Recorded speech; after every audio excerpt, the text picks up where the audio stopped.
Si Lilibet ay isang nursing student. Gabi kung siya ay pumasok at halos madaling araw na akong umuwi. Sa tuwing napapadaan siya sa isang tulay, ay lagi niyang nakikita ang isang tambay. Nakaupo ito sa isang bench na naroroon at palagi itong nakatingin sa baba ng tulay. Hindi niya masyadong maaninag ang mukha nito dahil lagi itong nakahood. May suot din itong pants at rubber shoes. Sa unang tingin ay mukha lang ordinaryong tao. Hanggang sa isang gabi, papasok na siya nang makita na naman niya ang lalaki. Gaya ng lagi niyang nakikita, ay natatakpan ang buong ulo nito ng itim na jacket na may hood at nakatingin pa rin ito sa baba ng tulay. Hindi na siya nakatiis at nilapitan niya ang lalaki para kausapin. Excuse me sir, ayos lang po ba kayo? Tanong ni Lilibet. Napatingin sa kanya ang lalaki. Nawala ang kaba ni Lilibet dahil mukha ng lalaki ay simple lamang, ordinaryong ngumiti. Okay lang naman ako, miss. Bakit? May problema ba? Medyo nakaramdam ako ng konting kaba dahil sa malaking boses nito na parang nanggagaling sa ilalim ng balon. Kasi ho, madalas ko po kayong nakikita dito na nakatingin sa ilalim ng tulay. Matagal na po ba kayo dito at tagasan po ba kayo? Tanong ko sa kanya. Bakit ba kailangan mong tanungin? Ano pong pakay mo? Tsaka kahit noon pa man madalas na ako rito. Paborito ko kasi ang lugar na ito. Sambit sa akin ng misteryosong lalaki. Bigla ko naman naisip at na-curious na rin ako kung ano bang meron sa baba ng tulay.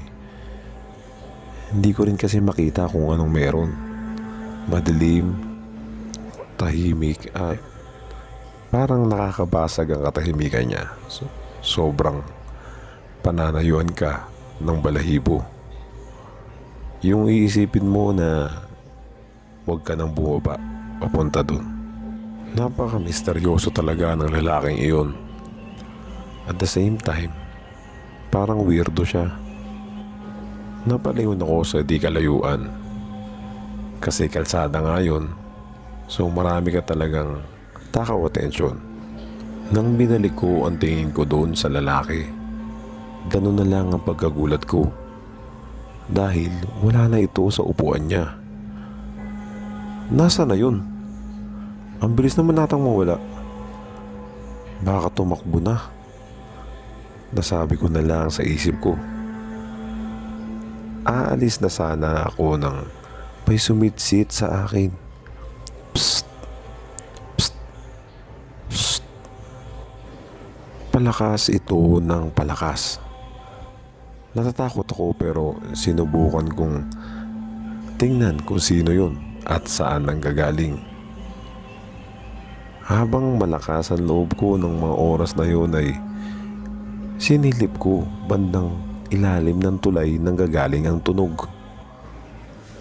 Lakas loob na tinungo ko ang bandang ilalim ng tulay. Laking gulat ko na ang lalaking kausap ko kanina ay nakalutang sa hangin. At ganun na lang ang takot ko nang makita ko ang katawan niya na sa batuhan sa ilog ng baba ng tulay. Sumigaw ako nang makita ang itsura ng agnas na bangkay. Isang babae ito na naka-nurse uniform at may mahabang buhok. Last month ay mayroong napabalitang pinagsasaksak at ginahasa ng mga tambay dahil gabi na ito umuwi. Wala kasi masyadong dumadaan dito sa tulay ng mga ganong oras. Hindi nakaligtas ang kawawang nursing student. Ng mga oras nga na yun ay panindig balahibo kung nagtatakbo papalayo dun sa tulay para kalimutan ang nangyaring iyon. Pero nasa isip ko pa rin ang hindi matahimik na kaluluwa ng nursing student na walang awang pinaslang.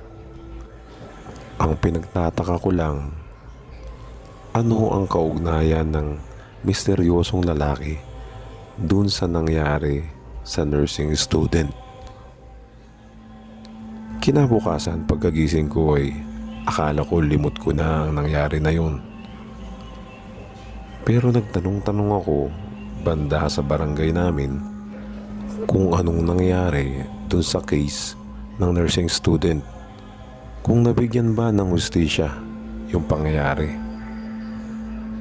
Ang sagot sa akin ng karamihan ay hindi pa raw nasosolve ang case at wala pa rin nahuhuli na suspect sa mga pangyayari. Ang masakit pa doon, ang kasintahan ng babaeng nursing ay tumalon sa tulay. Ngayon malinaw na sa akin kung sino ang lalaking laging nakatingin sa ilalim ng tulay. Hindi kaya't sa akin lang siya nagpapakita ng mga araw na lumipas para kausapin ko ang kanyang kaluluwa. Isa pa doon ay maungkat ang kaso ng kanyang girlfriend para mabigyan ito ng hustisya.